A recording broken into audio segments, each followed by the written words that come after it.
Welcome everyone, my name is Maass and I will be presenting the paper Effective Notification Campaigns on the Web, a Matter of Trust, Framing and Support. This paper was authored by myself, Alina Stöver, Henning Pridöhl, Sebastian Bretthauer, Dominik Herrmann, Matthias Hollick and Indra Spiecker. Let us imagine for a moment that you are a security researcher and you have just found a new issue on the web. It might be some sort of misconfiguration, it might be a security hole in a commonly used software, but you have run it through a large-scale scanning service and you have found that it is very widespread. There are thousands and thousands of systems that are affected out there in the internet. Now the question is, how do you actually reach the operators? If you want to do this, you have to answer a few questions. For example, who is going to send the notification? Will you do it yourself? Will it be done via your institution? Will you be working with some big company like Google or Cisco? Or are you working with some sort of cert? This all might have an impact on the overall remediation rates. How do you send your notifications? Do you send an email? Do you have a better channel than email? Where do you get the email addresses from? And also, how do you describe the problem? Just because you reach the operator doesn't mean that they will necessarily fix the problem. So you have to make them understand that there is a problem, what the problem is, how it must be resolved, and that it is important to resolve it. All of this is very much needed for them to remediate. Over the last 10 years, there has been a bit of research into this area, which has considered different contact mediums, different senders, and some other factors. And in our study, we want to focus on 3 of these. First of all, we want to look at the use of different senders. We want to compare the use of a private individual, which is just me, with 2 institutional senders, one of them being a computer science research group and the other a legal research group. The common theory is that name recognition has an impact on remediation rates. However, the prior research in this area has actually not found any effects from this. So we are curious if we can replicate this. Secondly, we want to look at the message medium, where we are comparing email and letters. We are interested in letters because it is an alternative communication channel that has not seen really significant evaluation.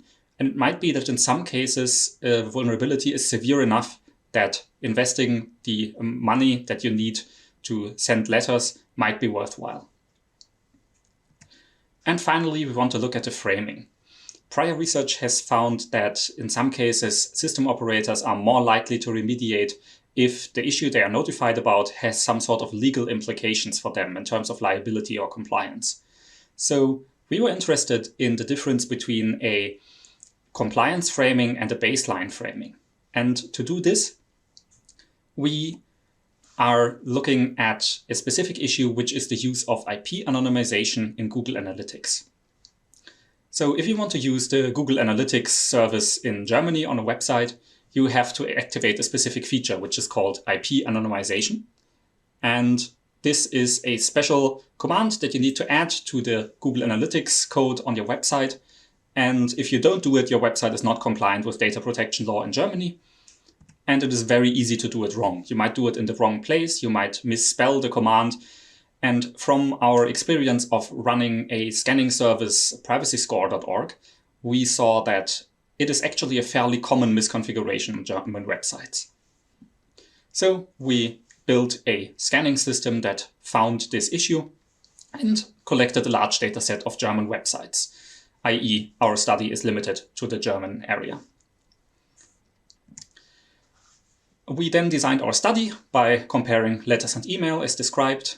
We have 3 different framings. One of them is the privacy framing, which we use as a baseline, where we basically just say not having this feature active is bad for the privacy of your users. The second is the GDPR framing, where we say this is a violation of the GDPR. And the third is the GDPR and fine framing, where we say this is a violation of the GDPR and the potential fines are as follows. We use 3 different senders. Me as a private citizen, a computer science group, and a legal research group, under the assumption that if a legal research group notifies someone about a legal issue, they might be taken more serious. We use a fully factorial experimental design, which means that all combinations of these factors were being used. And of course, there's a control group that received no notifications at all.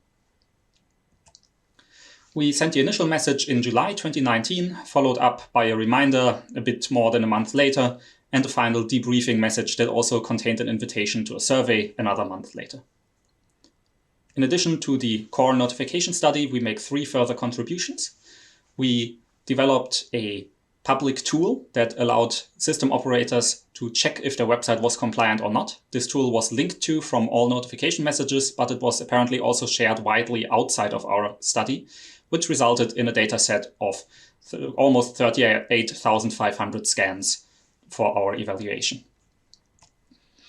We also conducted a survey as described, where we received 477 responses, and we evaluated all of the emails and phone calls that we received in response to our notifications, which was a bit more than 1,000. And you can find the details for all of this in the paper. We are only considering the initial notification in this presentation. The reminder mostly confirmed these results. And what we used for the analysis is so-called survival analysis. This is a technique that is originally from the medical area, where you are basically computing a survival rate, which tells you after how much time, how much of the affected systems do you expect to still be non-compliant in this specific case. So you want to be as low on this part of the graph as you can be. And with this in mind, we can see that letters were more effective than email because the survival rate, so the percentage of websites that were not remediated, was 55.6 compared to 66.3 for email and 93% for the control group after 35 days. We can see that all of these differences are statistically significant, even accounting for multiple comparisons. For the 3 different senders, we see that the law sender is the most effective and that the citizen is actually slightly more effective than the computer science sender. However, we also see that the differences between the neighboring groups are not statistically significant. However, the difference between the law and CS group are statistically significant at 0.05. Finally, the 3 different framings. Here we can see that the GDPR and fine framing was very effective. Basically half of the websites remediated within 35 days. Whereas for the pure compliance without the fines framing, it was 56.6% that were still non-compliant, and for privacy, almost 70%. These are, of course, average values. So we also want to highlight the overall best and worst result, of course, excluding the control group in our study. The worst performance was seen when sending an email from a computer science group with the privacy framing, where 82% of websites were not remediated after 35 days, compared to 39.4% that were unremediated, so over 60% remediation for letters sent by a law department with the GDPR fine framing. I want to briefly highlight one result from the survey. We sent customized survey links to all groups, which means that we could assign the responses that we received to the individual experimental groups, but not the individual website. And here we saw that the perceived trustworthiness of the notification as reported in the study was very similar for email and letter and for the 3 different framings, but that the citizen was significantly less trusted than the other 2 groups. And this is, to a certain extent, this confirms the intuition that name recognition has an influence on trust. However, we also saw that the citizen had statistically indistinguishable performance from the other 2 groups, which means that even though the messages were much less trustworthy, this did not necessarily result in worse remediation rates, which is quite interesting. And this brings us to the overall conclusion. We see that the sender does have an influence, but it is actually unclear if this is due to name recognition or if there's a different mechanism at play. We do have a theory for this in the paper. We also saw that letters increase remediation, and of course it is more expensive to send letters, so if letters are cost effective depends on your particular situation when you are notifying. This is something that you have to decide on a case-by-case basis.